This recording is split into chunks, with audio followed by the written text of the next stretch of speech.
একজন সমাজকর্মী না হয়ে যদি আমি একজন সন্ত্রাসী হইতাম তাহলে হয়তো বা আমার যেটা প্রাপ্য আমি প্রাপ্যটাও নিয়ে থাকতাম। Welcome, everyone. Today, we're diving into a topic that's been making some serious waves in the political arena. We're going to impartially unpack the political platform, recent statements, and the century-old family legacy driving the mission of independent candidate Arnab Juarez Khan. There's a lot of ground to cover, so let's just jump right in, shall we? Here's a quick look at our roadmap for today. We'll start with his call for national unity, look at a very specific historical connection to the month of September, dive into his century of family legacy, examine the electoral and legal hurdles he's facing, and finally, check out his vision for the future. To really set the stage before we get into the heavy political analysis, take a look at this quote. Khan recently stated, "Politics should be friendly like sports, harmony like Eid, Puja, and Christmas, kept clean like our households." It's a pretty vivid metaphor, right? He's basically envisioning a political landscape driven by camaraderie and harmony rather than conflict. All right, moving to Section 1, a call for national unity. Let's see what he's demanding right now. As an independent candidate for Jamal Purtue, Khan has made some very explicit demands regarding the former prime minister. He's calling for Sheikh Hasina to return to the country this September, not waiting until December 2026, to face established legal processes. His ultimate goal here? To strengthen public trust in democratic institutions. He draws a really sharp contrast here. On one side, you have what he perceives as the country's current state of politics, basically a culture of revenge, hatred, and division. And on the flip side, you have his desired state, one built on the rule of law, tolerance, and genuine national unity. He's arguing that you absolutely need this constitutional trust to build a healthy, inclusive state. Okay, on to Section 2. The historical September connection. Let's look at why this specific month is so important to his platform. Khan points to September, specifically September 28th, as a day carrying some serious historical and symbolic weight. Why? Well, it actually happens to be the shared birthday of national leader Comrade Manjurul Ahsan Khan, Sheikh Hasina, and the legendary singer Lata Mangeshkar. Pretty wild coincidence, right? But he also uses this time to impartially pay respects to the political contributions of former Prime Minister Begum Khalida Zia, as well as his own grandmother, Badrunnisa Khanum. Now for Section 3, a century of family legacy. This is crucial for understanding why he feels so compelled to make these demands. If you look at his family roots, it's honestly a century of pure service. Back in undivided Bengal, his grandfather, Abdul Waris Khan, actually saved millions from famine. Major Gen Inamul Haq Khan protected the nation's borders. Fast forward to 1971, and you've got his father fighting in the Liberation War at just 16 years old. Post-independence, and now, in 2026, Arnab is stepping into the electoral ring himself. So you can see how this massive legacy is really fueling his current mission. Which brings us to a really crucial pivot in our explainer. How exactly does a century of sacrifice translate to modern politics? I mean, what happens when a family history of this magnitude collides with today's complex electoral realities and statecraft? Let's get into Section 4, electoral and legal hurdles, because this transition hasn't been smooth sailing at all. According to Khan's camp, the transition from historical service to modern politics has been deliberately blocked by systemic roadblocks. His 2026 campaign has faced some severe legal hurdles. We're talking unprecedented delays in getting an electoral symbol involving the Attorney General. Then, a sudden High Court dismissal of his writ after just a nominal hearing in March 2026. And now, his Supreme Court appeal is just stuck in delays with no hearing date in sight. They essentially view this as an ungrateful state failing to value merit. But despite all these legal gridlocks, his platform remains incredibly defiant. Look at this quote. He uses this striking technological metaphor, saying, "The GPS of patriotism for the youth is already on. We are here to reboot the entire system." Basically, no matter how much the system crashes, they are ready and determined to fix it. Finally, Section 5, a vision for the future. How exactly does he plan to execute this massive reboot? A huge cornerstone of his foreign policy is what he calls the Amiran Maitri, or Lifelong Friendship Treaty.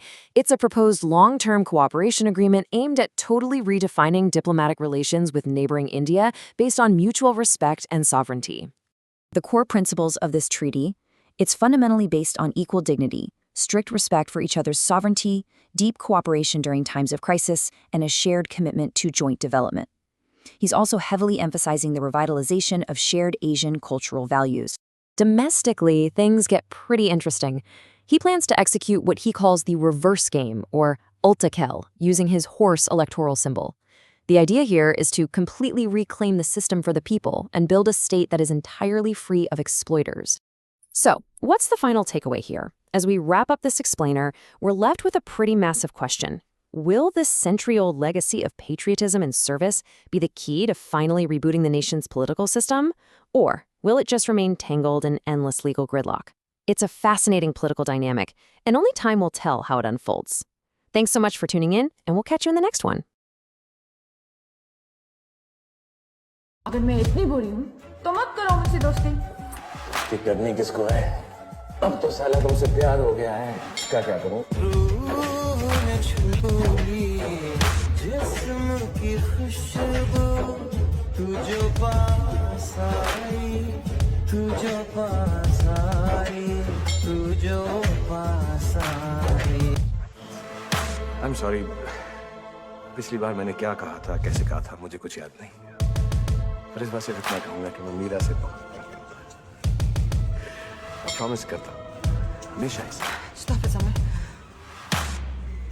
कोई मजाक नहीं है। कमाल है यार, तुम शादी को खेल बनाकर ड्रामा कर सकती हो। मैं एक छोटा सा मजाक भी नहीं कर सकता।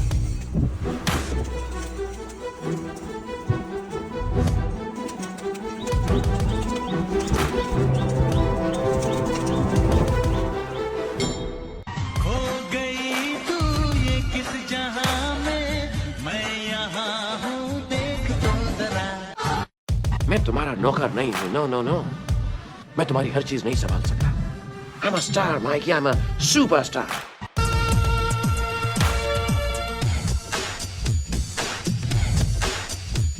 कहीं जुल्फ का बादल ओहो, कहीं रंगी आंचल आहा, कहीं होठ गुलाबी ओहो, कहीं चाल शराबी आहा, कहीं आंख में जादू ओहो, कहीं जिस्म की खुशबू आहा, कहीं नर्म निगाहें ओहो, कहीं गोरी बाहें आहा। हाँ, यहाँ कदम कदम पर लाखों हसीनाएं हैं, हम मगर ये दिल का तोहफा देने उसे आए हैं। वो लड़की जो सबसे अलग है, वो लड़की जो सबसे अलग है, वो लड़की जो सबसे अलग है, वो लड़की जो सबसे अलग है। हाँ, यहाँ कदम कदम पर लाखों हसीनाएं हैं, हम मगर ये दिल का तोहफा देने उसे आए हैं। वो लड़की जो सबसे अलग है, वो लड़की जो सबसे अलग है। दिल तो हर किसी के पास होता है, लेकिन सब दिल वाले नहीं होते। बड़े दुख के सामने छोटा दुख दुख नहीं लगता। एक दुनिया में बहुत कम है, अपना गम तो बहुत कम है। This is what I genuinely feel coming here in Dhaka and Bangladesh. Bongo Bongo! Sheikh Mujibur রহমানের দেশে ভারতবর্ষে থেকে বয়ে এনেছি অনেক অনেক ভালোবাসা আর শুভেচ্ছা। Thank you very much. जब मैं छोटा था तो मेरी माँ मुझे बताया करती थी सोनार बांग्ला के बारे में, और मुझे लगता था कि यहाँ पर सोने जैसा, गोल्ड जैसा क्या है जो इसे सोनार बांग्ला कहा जाता है। आज आकर मुझे यहाँ पर मालूम पड़ा कि यहाँ की जमीन सोने की है, यहाँ का आसमान सोने का है, आप लोगों की भाषा सोने की है, आप लोगों का दिल सोने का है। काजी नजरुल इस्लाम जैसमुद्दीन इसानुर रहमान की शायरी सोने की है, रिजवाना चौधरी और रूना लैला की आवाज सोने की है। आप सबका प्यार सोने का है, आप सबकी आवाज सोने की है। और अमूमन जब मैं बाहर देश जाता हूं, when I leave my country and go out to perform like this, I have two little children who always tell me, you know, get us these toys, get us these kind of clothes, get us these video games. But I have decided tonight, मैंने तय किया है कि आज रात को मैं बांग्लादेश से, मैं ढाका से थोड़ा सा बांग्ला लेकर अपने बच्चों के लिए जाऊंगा। Thank you very much. I hope you've enjoyed all of us here. बड़े दुख के सामने छोटा दुख दुख नहीं लगता। ये दुनिया में बहुत गम है, अपना गम तो बहुत कम है।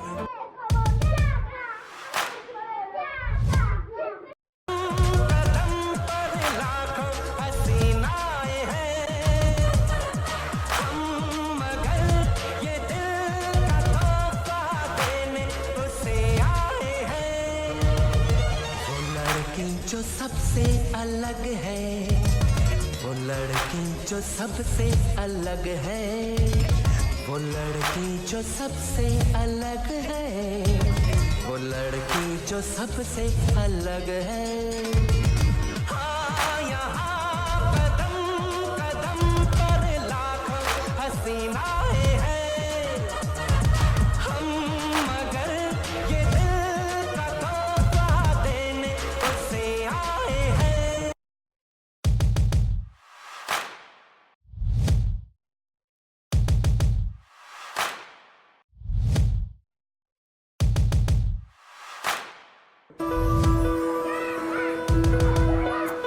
याददाश्त भी कितनी अजीब चीज है। किस चीज को पूरी जिंदगी भूलने की कोशिश करो, वो भूलती नहीं। कभी एक छोटी सी चीज याद करने की कोशिश करो तो याद नहीं रहती। मेरे जन्मदिन पे आप सबके लिए तोहफा, एक हैप्पी बर्थडे गाँव।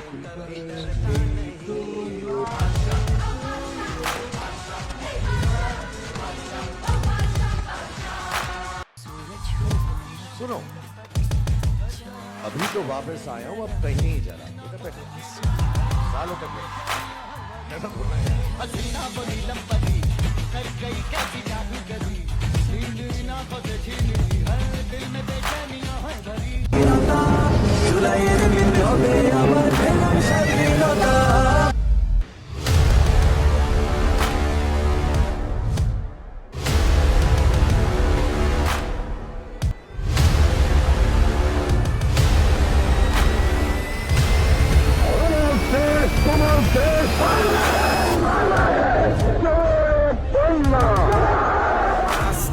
আলো স্কুলের মাঠ সবাই মিলে গাই তার গান, মায়ের চোখে শান্তি ফিরে শোনে যখন অর্ণবের নাম। যুবকেরা হাতে হাতে ধরে বদলে যাবে এই সব থান। বাঘ মার্কায় ভোট দিন, অর্ণব ভাই এগিয়ে চলো, জিতবে এবার বাঘ মার্কা, ইসলামপুরের বাঘ মার্কা। ভুল করো না ভাই ও বোন, বাঘ মার্কাই দিও মন, সত্য তরুণ নেতার নাম অর্ণব খান। স্বতন্ত্র বীর অর্ণব খান বাঁচাবে ইসলামপুরের মান। রাস্তা আলো স্কুলের মাঠ সবাই মিলে গাই তার গান, মায়ের চোখে শান্তি ফিরে শোনে যখন অর্ণবের নাম। যুবকেরা হাতে হাতে ধরে বদলে যাবে এই সব থান। বাঘ মার্কায় ভোট দিন, অর্ণব ভাই এগিয়ে চলো, জিতবে এবার বাঘ মার্কা, ইসলামপুরের বাঘ মার্কা। ভুল করো না ভাই ও বোন, বাঘ মার্কাই দিও মন, সত্য তরুণ নেতার নাম অর্ণব খান। যতদিন বাংলাদেশ থাকবে ততদিন বাঙালি হৃদয়ে থাকবে একটি স্লোগান, জয়।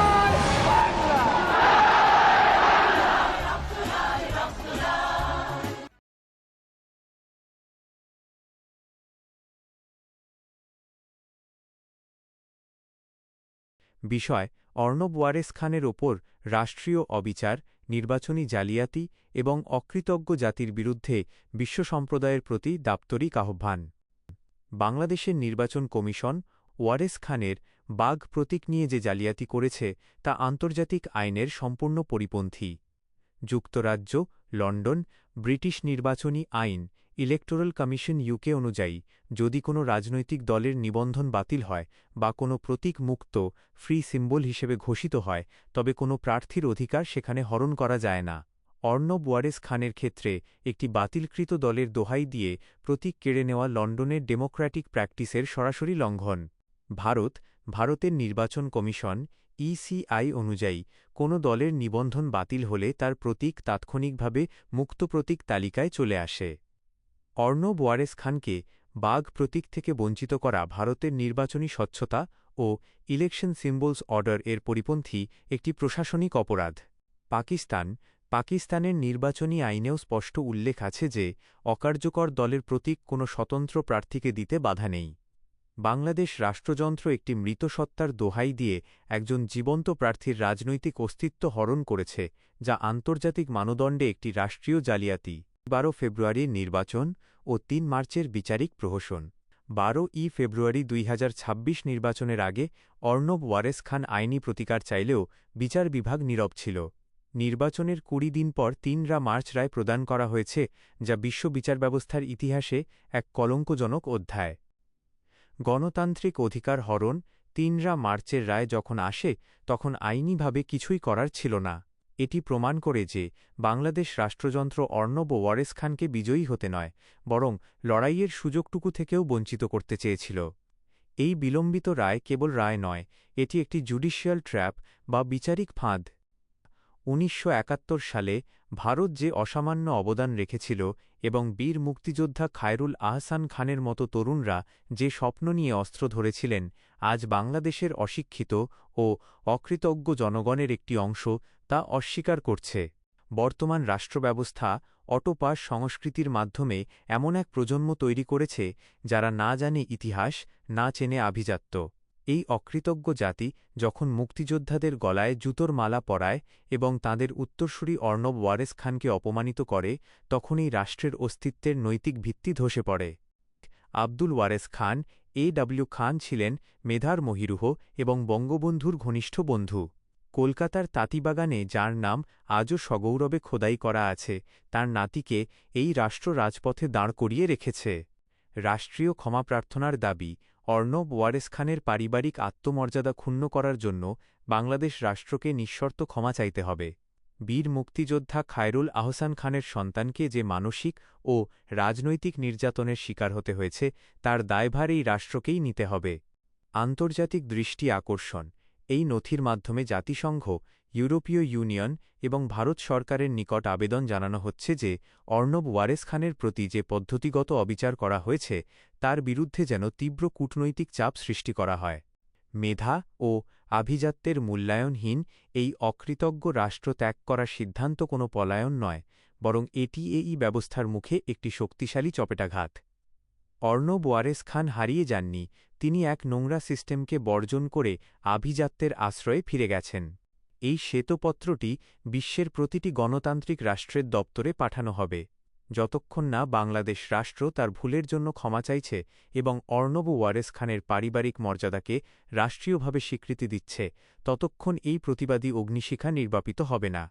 বিনীত অর্ণব ওয়ারেস খান আর্কাইভ তারিখ 12 মে 2026।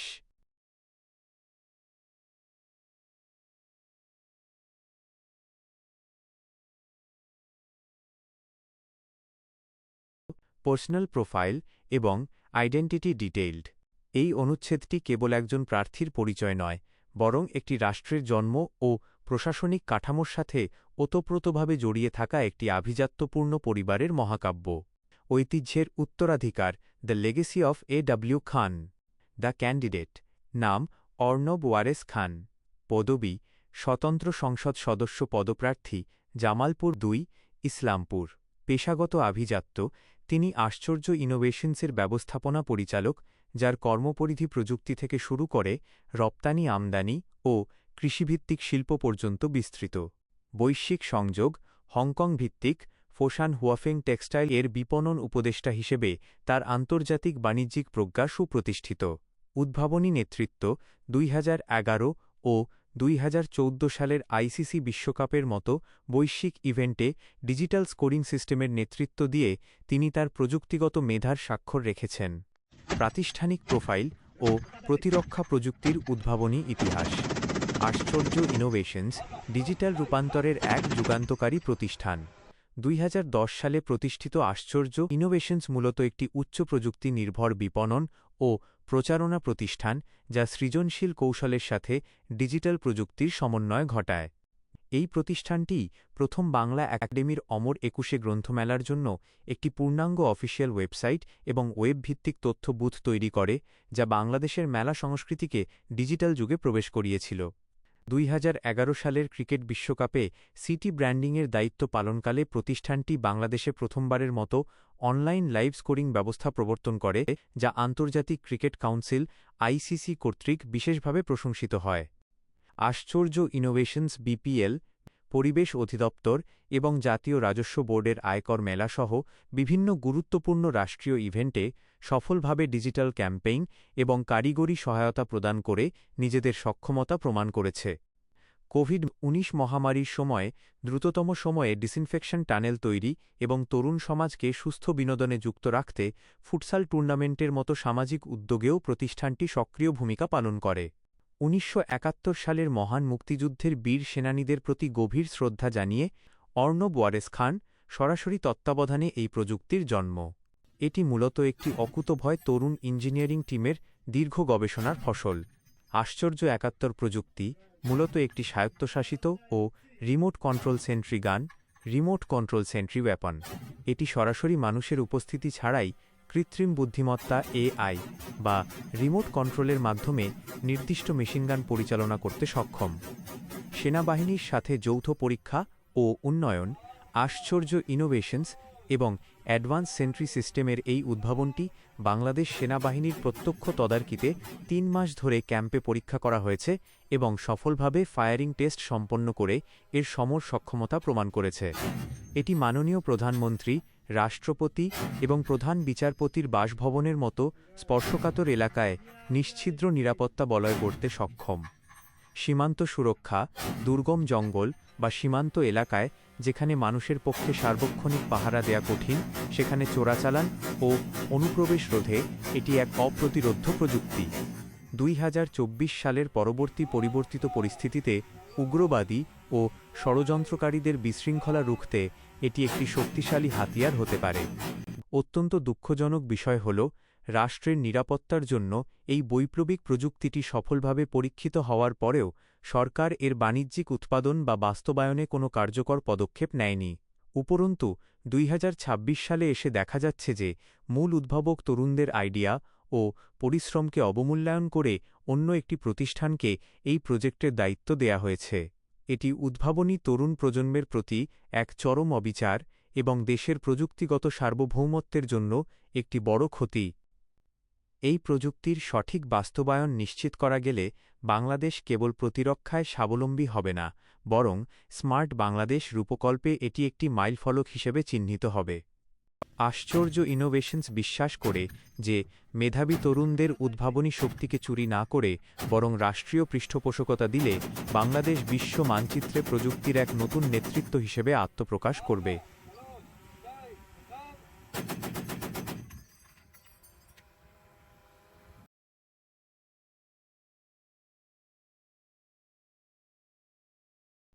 The Grand Open Letter to the Global Conscience, The Exile of Nobility and the Death of Justice। তারিখ 12 সেপ্টেম্বর 2026। স্থান ঢাকা, বাংলাদেশ। মুখবন্ধ: মেধাহীনতার অন্ধকার ও একটি আসন্ন সভ্যতার বিপর্যয়। মাননীয় বিশ্ব সুশীল সমাজ, আন্তর্জাতিক মানবাধিকার সংস্থা এবং বৈশ্বিক রাষ্ট্রপ্রধানগণ, আজকের বাংলাদেশ এমন এক বিষাক্ত সন্ধিক্ষণে দাঁড়িয়ে যেখানে মেধা ও সততা কেবল উপহাসের বিষয় নয়, বরং দণ্ডনীয় অপরাধে পরিণত হয়েছে। যে রাষ্ট্রে শিক্ষিত ও সচেতন নাগরিকদের কণ্ঠরোধ করা হয় এবং অযোগ্যরাই নীতি নির্ধারণ করে, সেই রাষ্ট্রের পতন অনিবার্য। আমি দেখতে পাচ্ছি এই রাষ্ট্রটি আজ নিলামে উঠেছে, যেখানে মেধা বা আভিজাত্যের কোনো স্থান নেই। এই ঘুণে ধরা সিস্টেমের অংশ হয়ে থাকার চেয়ে আমি দেশ ত্যাগ করাকেই শ্রেয় মনে করছি। এটি আমার পলায়ন নয়, বরং এক চরম ও ঐতিহাসিক প্রতিবাদ।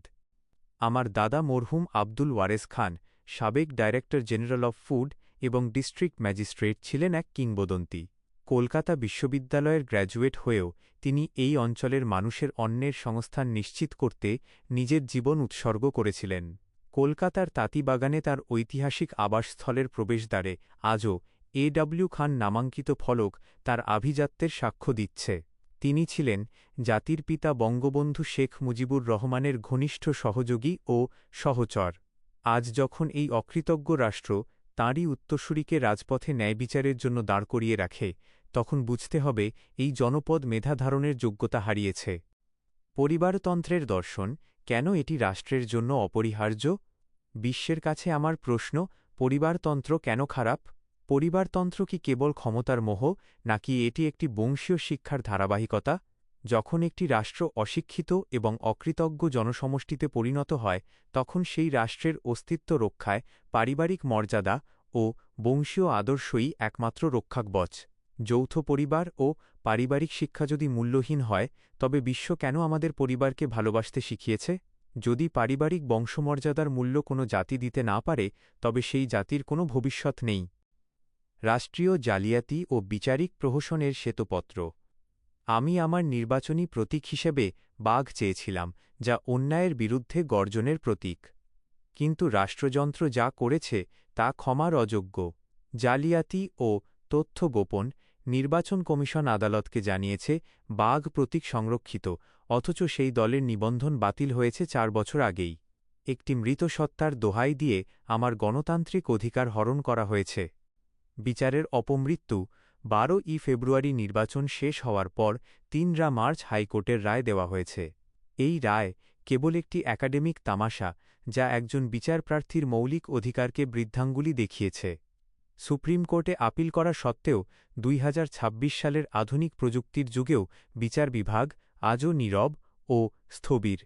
1971-এর ভারতের অবদান অস্বীকার ও অকৃতজ্ঞতার প্রতিবাদ।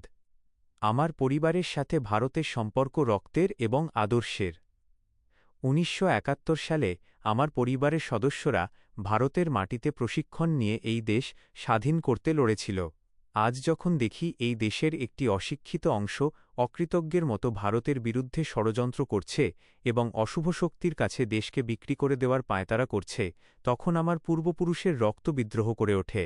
যে জাতি স্বাধীনতার ধাত্রীভূমি ভারতের অবদান অস্বীকার করে, তারা কখনো প্রকৃত শিক্ষিত জাতি হতে পারে না।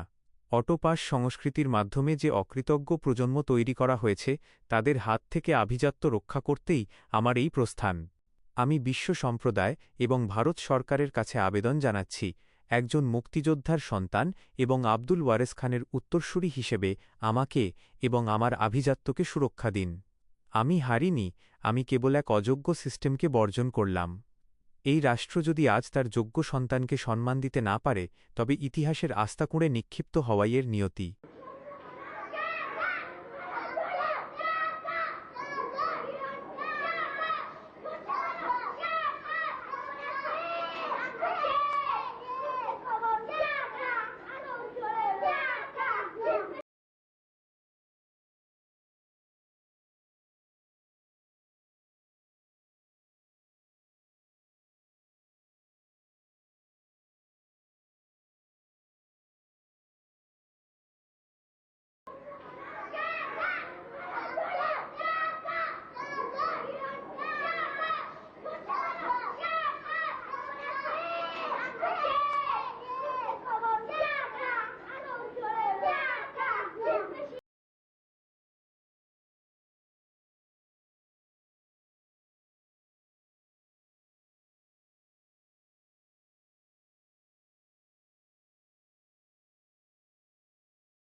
পিতা ফাদার খায়রুল আহসান খান, সাবেক সরকারি কর্মকর্তা, বর্তমান ব্যবসা পরামর্শক উপদেষ্টা।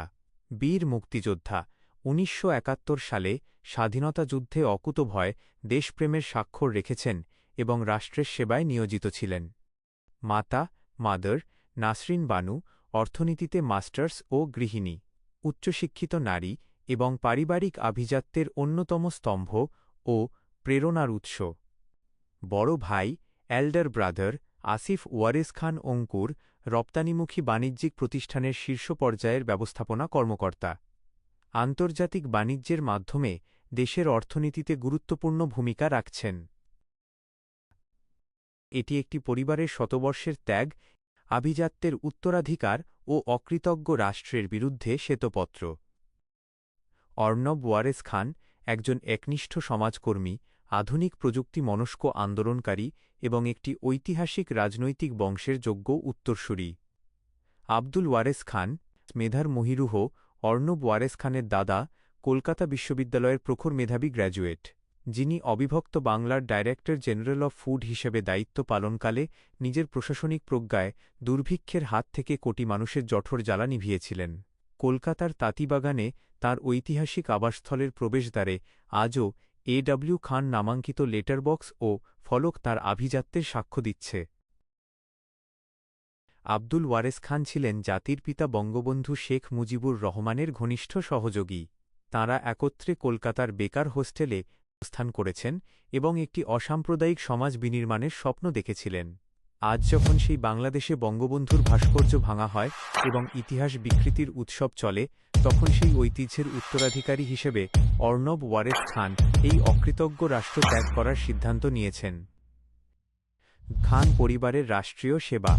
বীর মুক্তিযোদ্ধা খায়রুল আহসান খান পিতা ১৯৭১ সালের উত্তাল সময়ে মাত্র ১৬-১৭ বছর বয়সে, যিনি মাতৃভূমির টানে অস্ত্র হাতে তুলে নিয়েছিলেন। ২০২৬ সালে তাঁর বয়স ৭১ বছর।